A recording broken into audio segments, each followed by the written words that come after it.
പിതാവിൻ്റെയും പുത്രൻ്റെയും പരിശുദ്ധാത്മാവിൻ്റെയും നാമത്തിൽ ആമേൻ. എൻ്റെ പ്രിയപ്പെട്ട ജനുവരി 16 വെള്ളിയാഴ്ച, അമ്മേ പരിശുദ്ധ അമ്മേ, അമ്മേ പരിശുദ്ധമേ, ദൈവമാതാവേ, കൃപാസനത്തിലൂടെ ഞങ്ങൾക്കും ഞങ്ങളുടെ ദേശത്തിനും അമ്മ മധ്യസ്ഥം തേടി തന്ന എല്ലാ അനുഗ്രഹങ്ങൾക്കും കൃപകൾക്കും ഞങ്ങളിപ്പോൾ ഹൃദയം നിറഞ്ഞ നന്ദി പറയുന്നു. അമ്മേ പരിശുദ്ധമേ, ദൈവമാതാവേ, 2004 ഡിസംബർ 7 ഉച്ചകഴിഞ്ഞ് 2:30 കൃപാസനത്തിൽ സംഭവിച്ച അമ്മയുടെ പ്രത്യക്ഷപ്പെടലിനെ കുറിച്ച് തിരുസഭയ്ക്ക് സമർപ്പിച്ചിരിക്കുന്ന പഠനരേഖകളുടെ മേൽ സഭാത്മകമായ പഠനം ആരംഭിക്കുവാൻ ഞങ്ങൾ പ്രാർത്ഥിക്കുന്നു. അമ്മേ പരിശുദ്ധമേ, ഭൂസ്വർലോകങ്ങളുടെ രാജ്ഞിയായ അങ്ങേയ്ക്ക് ഭൗമസംരക്ഷണത്തിനായി പ്രപഞ്ചപ്രകൃതിയെ തന്നെ തിരുസഭ പ്രതിഷ്ഠിക്കുവാൻ ഈ പ്രത്യക്ഷീകരണം വഴി ഇടയാക്കണമേ. പരിശുദ്ധമേ, ജപമാല മാതാവേ, സകല കൃപാസനം പ്രാർത്ഥനയോടും ചേർത്ത് ഞങ്ങളിപ്പോൾ പ്രാർത്ഥിക്കുന്ന ഈ കുടുംബത്തിന്റെ പ്രത്യേക നിയോഗം പറ മക്കളെ.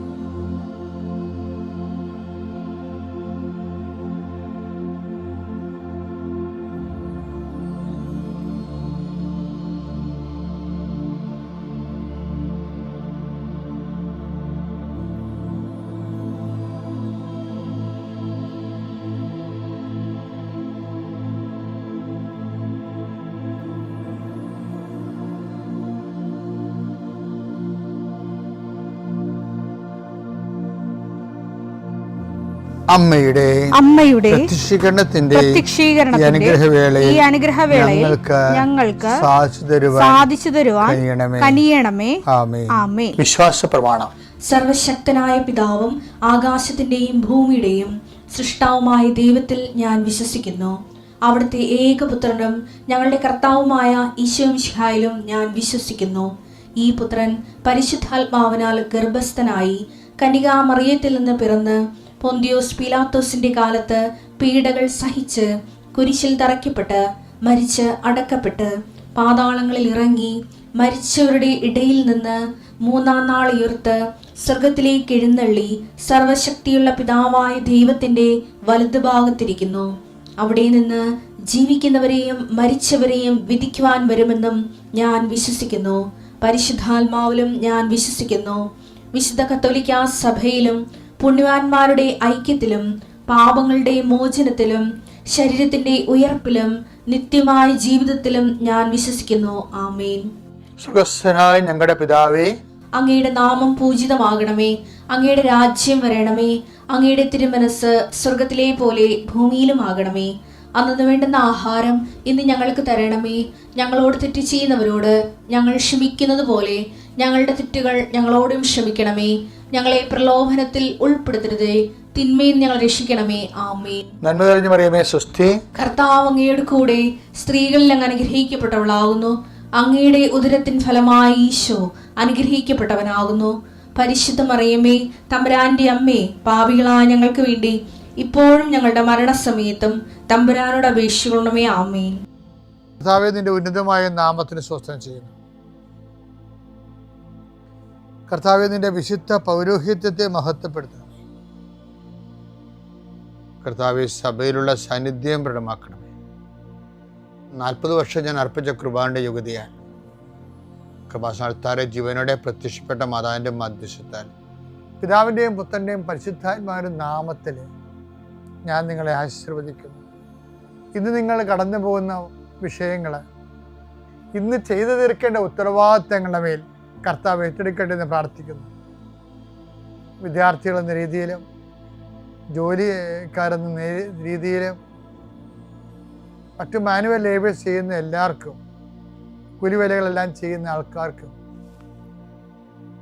അവരുടെ മേലെല്ലാം രോഗമായിട്ടും പ്രയാസമായിട്ടും പണിപ്പാട്ടിൽ പ്രശ്നങ്ങളൊക്കെ ആയിട്ട് ജീവിക്കുന്നവരുണ്ട്. പണി നഷ്ടപ്പെട്ടവരുണ്ട്, പണി നഷ്ടപ്പെടുത്തിയവരുണ്ട്. പലതരത്തിലുള്ള കുശുമ്പും വക്രതകളും പറഞ്ഞുകൊണ്ട് ഒഴിവാക്കാൻ ശ്രമിക്കുന്നവരുണ്ട്. മാതാവേ, അവരോട് കൂടെ പോവുകയോ പണിപ്പാട്ടി സംസാരിക്കുകയും ചെയ്യണമേ. അവിടെ മനസ്സെല്ലാം മാറ്റി പ്രതിയോഗികൾ നിന്നിൽ ആശ്രയിക്കുന്നവന് ജീവിച്ചു പോകാനുള്ള സാഹചര്യം ഉണ്ടാകാൻ ഇടയാക്കണമെന്ന് പ്രാർത്ഥിക്കുന്നു. കടമ്പകൾ കടന്നിട്ട് വേണം പല ഫയലുകളും ഒപ്പിടാനും പല വിഷയങ്ങൾക്കും തീർപ്പാക്കാനും. അങ്ങനെ കടമ്പകൾ കടന്നു പോകാൻ അശക്തമായിട്ടുള്ള എല്ലാ മേഖലകളെയും കർത്താവ് ഏറ്റെടുക്കട്ടെ. ഇന്ന് നിന്നെ ഭയപ്പെടുത്തുകയും ആകുലപ്പെടുത്തുകയും വേഗപ്പെടുത്തുകയും സങ്കടപ്പെടുത്തുകയും ചെയ്യുന്ന വിഷയങ്ങൾ, വ്യക്തികൾ, വഴികൾ, സംരംഭങ്ങൾ, മീറ്റിങ്ങുകൾ, സമ്മേളനങ്ങൾ, മറുപടി പറയേണ്ട അവസ്ഥകൾ വന്നിരിക്കുന്ന വിഷയങ്ങൾ ഇതിലെല്ലാം കർത്താവ് നിന്നെ സന്ധിക്കുകയും സമാധാനപ്പെടുത്തുകയും ചെയ്യട്ടെ. രോഗപീഠകൾ വലയുന്നവരെ അവരുടെ ശരീരത്തിന് വിവിധ ഭാഗങ്ങളിൽ കൈകൾ വെച്ചുകൊണ്ട് പ്രാർത്ഥിക്കുക. എൻ്റെ കർത്താവിൻ്റെ ഉന്നതമായ നാമത്തിൽ സഭയുടെ അധികാരത്തിൽ കുരിശടയാത്തി കൃപാസനത്താറെ ജീവനോടെ പ്രത്യക്ഷപ്പെട്ട മാതാവിൻ്റെ മധ്യസ്ഥത്തിന് രോഗപീഠകൾ ഈശ്വരനാമത്തിൽ സൗഖ്യം പ്രാപിക്കട്ടെ. എൻ്റെ പ്രിയപ്പെട്ടവരെ, നമ്മൾ ഇന്നലെ കണ്ടില്ലേ, എന്താ കണ്ടത്? ദൈവമായിട്ട് ഒരു താൽക്കാലിക റിലേഷൻസ് പാടാണെന്ന് പറഞ്ഞില്ലേ? അതിൻ്റെ കാരണം എന്താ? ഈ ടെമ്പററി റിലേഷൻസ് ഉണ്ടാക്കാൻ ഉദ്ദേശിക്കുന്നവർ പ്രാധാന്യം കൊടുക്കുന്ന ദൈവത്തിനായിരിക്കത്തില്ല, അവരുടെ ഏതെങ്കിലും വിഷയത്തിനായിരിക്കും.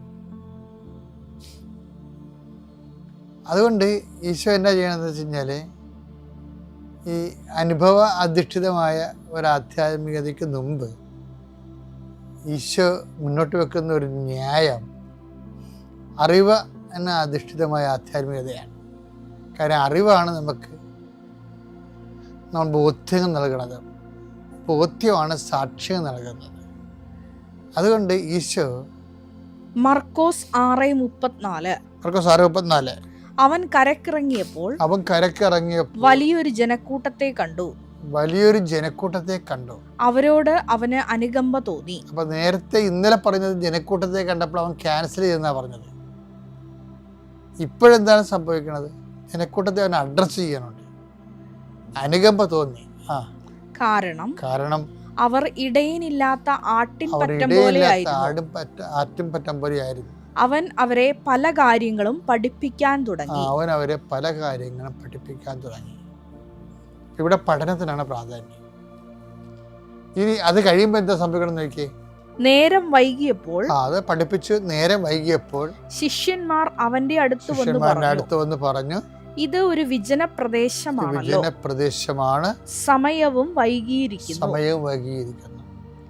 ചുറ്റുമുള്ള നാട്ടിൻപുറങ്ങളിലും ഗ്രാമങ്ങളിലും ചെന്ന് എന്തെങ്കിലും വാങ്ങി ഭക്ഷിക്കാൻ അവരെ പറഞ്ഞയക്കുക. അവൻ പ്രതിവചിച്ചു, നിങ്ങൾ തന്നെ അവർക്ക് ഭക്ഷിക്കാൻ കൊടുക്കുവിൻ. വചനം നമ്മൾ കേട്ട് കഴിഞ്ഞാൽ പിന്നെ ദൈവത്തിൻ്റെ ഒരു ബാധ്യതയാണ് നമ്മുടെ ഭൗതിക സാഹചര്യങ്ങളെ ക്രമീകരിക്കുന്നത്. അപ്പം നമ്മുടെ ഒരു ബുദ്ധി എന്തായിരിക്കണം? ആദ്യം വചനം, നമ്മുടെ ഭൗതിക സാഹചര്യങ്ങളെ ദൈവത്തിനെ കൊണ്ട് അഡ്രസ്സ് ചെയ്യണമെങ്കിൽ എന്ത് ചെയ്യണം? നമ്മൾ ആദ്യം വചനങ്ങൾ കേട്ട് നമ്മുടെ വിഷയത്തെക്കാൾ നമ്മുടെ വിഷയം ദൈവത്തിനാണെന്നുള്ളത് ദൈവത്തിന് മനസ്സിലാകണം. ഭയങ്കര സീരിയസ് വിഷയമാണ്. എന്ന് വെച്ച് കഴിഞ്ഞാൽ ഇപ്പോഴേ ഈശോ ഇന്നലെ കുറേ ആൾക്കാരെ മർക്കോസിന്റെ 1:38 എന്താ പറയണേ? അവൻ പറഞ്ഞു നമുക്ക് അടുത്ത പട്ടണങ്ങളിലേക്ക് പോകാം, അവിടെയും എനിക്ക് പ്രസംഗിക്കാം. അപ്പൊ ജനക്കൂട്ടം നിന്നെ കാത്തു നിൽക്കുന്നു പറയുമ്പോഴാണ് അവരെ അഡ്രസ്സ് ചെയ്യാതെ ഈശോ അവരെ ക്യാൻസൽ ചെയ്യണം. എന്താണ്? അടുത്ത പട്ടണങ്ങളിലേക്ക് പോകാം, അവിടെയും എനിക്ക് പ്രസംഗിക്കേണ്ടിയിരിക്കണം എന്നാണ് പറയണത്. പഠിപ്പിക്കുന്നതിനാണ് അവിടെ പ്രാധാന്യം. അവിടെയും എനിക്ക് പ്രസംഗിക്കേണ്ടിയിരിക്കുന്നു. അപ്പൊ അവിടെ എന്താ പ്രശ്നം വെച്ചാൽ, ഈ ജനം ഇപ്പൊ ഈ മർക്കോസ് 1:34 ജനം പ്രസംഗം കേൾക്കാൻ വന്ന ആൾക്കാരല്ല, അവർ ശാപ്പാടടിക്കാൻ വന്ന ആൾക്കാരും രോഗശാന്തി നേടാൻ വന്ന ആൾക്കാരാണ്. ആ കർത്താവിന്റെ വചനം കേൾക്കാതെ ചുമ്മാ അനുഗ്രഹത്തിന് വേണ്ടി മാത്രം വന്നവർ അഡ്രസ്സ് ചെയ്യാൻ ഈശോ തയ്യാറല്ല. അത് ഈശോയുടെ മനുഷ്യത്വത്തിനെതിരെയുള്ള ഒരു വെല്ലുവിളിയൊന്നുമല്ല, മറിച്ച് എന്താണ്, അടുത്ത സ്ഥലത്ത് ചെല്ലുമ്പോൾ കർത്താവിനെ സ്വീകരിക്കാൻ തയ്യാറുള്ളവർ, കർത്താവിൻ്റെ വചനം കേൾക്കാൻ തയ്യാറുള്ളവരെ ആണ് ഈശോ ആ ജനക്കൂട്ടത്തെ കാണുമ്പോൾ എന്താണ് മർക്കോസ് 6:34 പറയണ, ആ ജനക്കൂട്ടത്തെ കണ്ടപ്പോൾ അവർക്ക് അവനോട് അനുകമ്പ തോന്നി. അപ്പോഴേ എന്താ അനുകമ്പ തോന്നിയെന്ന് വെച്ച് കഴിഞ്ഞാൽ അവർ വളരെ കാര്യങ്ങൾ അവനെ പഠിപ്പിക്കാൻ തുടങ്ങി. അപ്പോൾ അവർക്ക് ഭൗതികമായ ആവശ്യങ്ങളുണ്ട്, പക്ഷെ ആ ജനങ്ങൾക്ക് കർത്താവിൻ്റെ വചനം കേൾക്കാൻ താല്പര്യമുണ്ട്. അപ്പം വചനം കേൾക്കാൻ താല്പര്യമുള്ളവർ ആരെയാണ് അന്വേഷിക്കുന്നത്? ദൈവത്തെയാണ് അന്വേഷിക്കുന്നത്. അപ്പം ദൈവത്തെ അടിസ്ഥാനപ്പെടുത്തി അന്വേഷിച്ചാൽ ഭൗതിക വിഷയങ്ങൾക്കെല്ലാം ഒരു സമാധാനം ദൈവം ഉണ്ടാക്കിക്കൊള്ളും. അതിനാണ് ഉടമ്പടി എന്ന് പറയണത്. ഉടമ്പടിയിൽ ആൾക്കാരെന്താ ചെയ്യേണ്ടത്? ദൈവത്തിൻ്റെ വചനങ്ങൾ. ഇപ്പം നിങ്ങൾ പള്ളിയിലെ ഏവങ്കലി എടുത്ത് മാറ്റിയിട്ട് അച്ഛനെ പ്രസംഗം കഴിഞ്ഞിട്ട് കുർബാനയ്ക്ക് പോകാമെന്ന് പറഞ്ഞില്ലേ? ചില പ്രസംഗ കഥകളൊക്കെ പറയുന്നവരെ ഞാൻ കണ്ടിട്ടുണ്ട്. അതായത് ചില കോമഡി പറയും. ഈ കോമഡിയും പ്രസംഗ കഥകളും പറഞ്ഞിട്ട് കാര്യമില്ല. ആൾക്കാരെ പിടിച്ചിരുത്തേണ്ടത് ക്രിസ്തുവാണ് പിടിച്ചിരുത്തേണ്ടത്. ശരിക്കും പറഞ്ഞു നമ്മുടെ പൊളിച്ച തമാശകളല്ല പിടിച്ചിരുത്തേണ്ടത്. അങ്ങനെ പിടിച്ചിരുത്താൻ ജനങ്ങൾ അത് ജഡികരാണ്. നമുക്ക് ജഡികരെ ഇങ്ങനെ ഇക്കിളി കൊണ്ട് ചിരിക്കുന്ന ആൾക്കാരെ ഉണ്ടാക്കിയെടുത്തിട്ട് സഭയ്ക്ക് വില ഒന്നും കാണിക്കാനില്ല. സഭയ്ക്ക് സാക്ഷികളെയാണ് കാണിക്കേണ്ടത്. അത് 10 പേരെങ്കിൽ 10 പേര് സാക്ഷികളാകണവർ. അതിനെന്താണ്? ചിലപ്പോൾ 1000 പേരോട് നമ്മൾ സംസാരിക്കും, 10 പേരെ നമുക്ക് ക്രിസ്തുവിന് അവരൊക്കെ കിട്ടത്തുള്ളൂ. ആ 10 പേര് നമ്മൾ ഈ 1000 പേര് അഡ്രസ്സ് ചെയ്യണത്. പക്ഷെ അവർ വിശ്വാസത്തിൽ ചൈതന്യം പ്രാപിച്ചവരായിരിക്കും. അങ്ങനെ ഒരു എന്താ പ്രശ്നം വെച്ച് കഴിഞ്ഞാൽ ഇതിന് ഭയങ്കര പ്രസംഗത്തിന് നിങ്ങൾ പള്ളിയിലെ പ്രസംഗം കഴിഞ്ഞിട്ട് പള്ളി കയറാമെന്നൊക്കെ വിചാരിച്ചിരിക്കുന്ന ആൾക്കാരല്ലേ, കാലാന്തരത്തിൽ അവർ ദ്രവിച്ച് പോണത് കാണാം. എന്താ കാര്യം? സംരക്ഷണം പോലും കിട്ടത്തില്ല. അവർക്കൊന്നും ആവശ്യമില്ല. ഇവർ നാട്ടുകാരെ ബോധിപ്പിക്കാൻ വേണ്ടി ചുമ്മാ വന്ന് നിൽക്കണേ ഉള്ളൂ. കുറച്ച് പേര് അല്ലെന്ന് കുറച്ച് കഴിയുമ്പോൾ മനസ്സാന്തൊക്കെ വന്ന് ദൈവം കൃപ കൊടുത്തിട്ടുണ്ടെങ്കിൽ രക്ഷപ്പെട്ട് വരും. കുറച്ച് പേര് ഒരുപ്പൊക്കെ പോവുകയും ചെയ്യും. അതൊക്കെ നമ്മളെല്ലാവരും ഇടവേ കാണുന്ന കാര്യങ്ങളാണ്, പുതിയ കാര്യങ്ങളൊന്നും അല്ലത്. അതുകൊണ്ട് കർത്താവിൻ്റെ വചനത്തോട് ഭയം ഉണ്ടാകണം, അത് കേൾക്കാനുള്ള കൊതി ഉണ്ടാകണം, അത് നടപ്പിൽ വരുത്താനുള്ള തീഷ്ണത ഉണ്ടാകണം. അപ്പോൾ ദൈവത്തിൻ്റെ ആളാണ് ദൈവത്തിന് തോന്നണം. എന്നാൽ പിന്നെ നമ്മുടെ വിഷയങ്ങളെല്ലാം ദൈവത്തിൻ്റെതാകും. അതാണ് ഈ മർക്കോസ് 1:34 മർക്കോസ് 6:34 തമ്മിൽ ഉള്ള ബന്ധം എന്ന് പറഞ്ഞാൽ തമ്മിലൊന്ന് കൂട്ടി ഒന്ന് വായിച്ച് നോക്കിയേക്കണം കേട്ടോ.